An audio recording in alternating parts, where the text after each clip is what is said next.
बच्चों, आज हम हिंदी व्याकरण के अंतर्गत पढ़ेंगे लिंग, जिसके भाग 1 की चर्चा हम पहले कर चुके हैं। आज भाग 2। तो मैं रचना झा आप सभी का स्वागत करती हूँ। चलिए तो आगे बढ़ते हैं लिंग भाग 2 की ओर। प्राणीवाचक आकारांत या आकारांत पुल्लिंग शब्दों के अंत में ई लगाकर हम किस तरह से शब्द बना सकते हैं, देखिए। पुल्लिंग से स्त्रीलिंग में कैसे बदला जाता है। देव का देवी, मामा मामी, बकरा बकरी। अब देखिए, मामा आकारांत पुल्लिंग शब्द है, इसको हमने बदला तो क्या हो गया, मामी। शब्दों के अंत में अ और आ के स्थान पर इया लगाकर कैसे लगेगा, देखते हैं।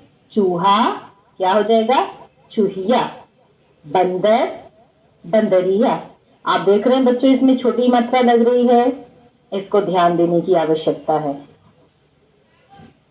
व्यवसाय सूचक शब्दों के अंत में इन लगाकर कैसे, सुनार। अब व्यवसाय सूचक क्यों है, क्योंकि भाई सुनार है तो उसका व्यवसाय है, सोने का काम है उसका, इसीलिए उसे सुनार कहते हैं।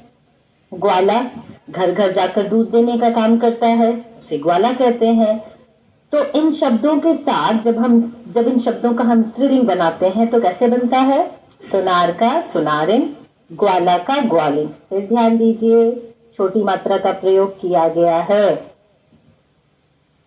कुछ संज्ञा शब्दों के अंत में आनी लगाकर देखें किस तरह से लगता है। भव, सेठ का स्त्रीलिंग क्या होगा, भवानी और सेठानी। सही कहा आप लोगों ने, सेठानी। आगे बढ़े, आकारांत संज्ञा शब्दों के अंत में नी लगाकर कैसे बनेगा, नी लगाकर।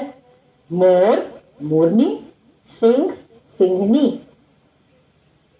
अगला देखते हैं, ईकारांत संज्ञा शब्दों के अंत में इनी लगाकर, इनी कैसे लगाएंगे। पुल्लिंग शब्द है स्वामी, तो हो जाएगा स्वामिनी। तपस्वी तपस्विनी। वान के स्थान पर वती और मान के स्थान पर मती लगाकर कैसे लगेगा, अभी देखते हैं। पुल्लिंग और स्त्रीलिंग किस तरह से हम उसको बदलते हैं पुल्लिंग से स्त्रीलिंग में। जैसे हमने कहा वान के स्थान पर वती, तो धनवान का क्या हो जाएगा, धनवती। क्या हो जाएगा, धनवती।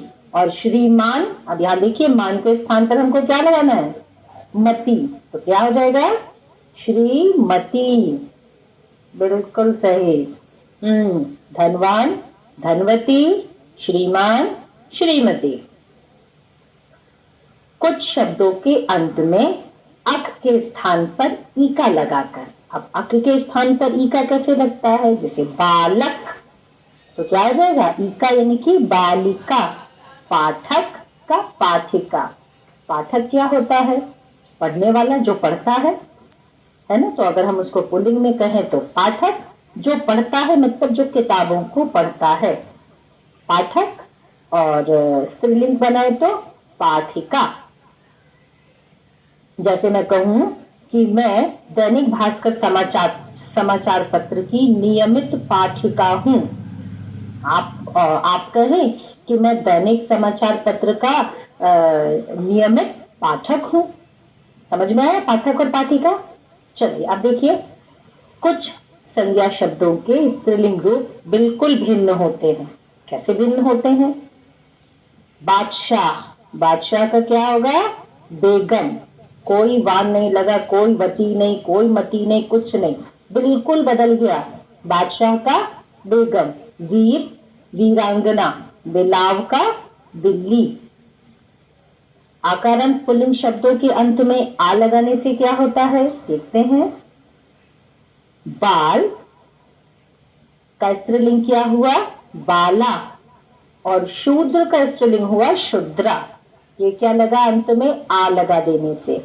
ठीक है, चलिए आगे बढ़ते हैं। कुछ शब्दों का प्रयोग सदैव पुल्लिंग के रूप में होता है, जैसे खरगोश, गेंडा, कछुआ, पक्षी, पशु, मच्छर। इनके लिंग बदलने के लिए इनके पूर्व मादा लगा दिया जाता है। मादा खरगोश, मादा कछुआ, ठीक है। तो ये हम क्या करते हैं, इनका स्वरूप नहीं बदलता, बस इनके पूर्व में मादा लगा दिया जाता है।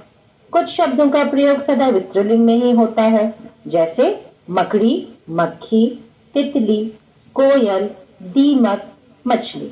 अब इनके लिंग बदलने के लिए क्या किया जाता है, इसके पहले नर लगा दिया जाता है।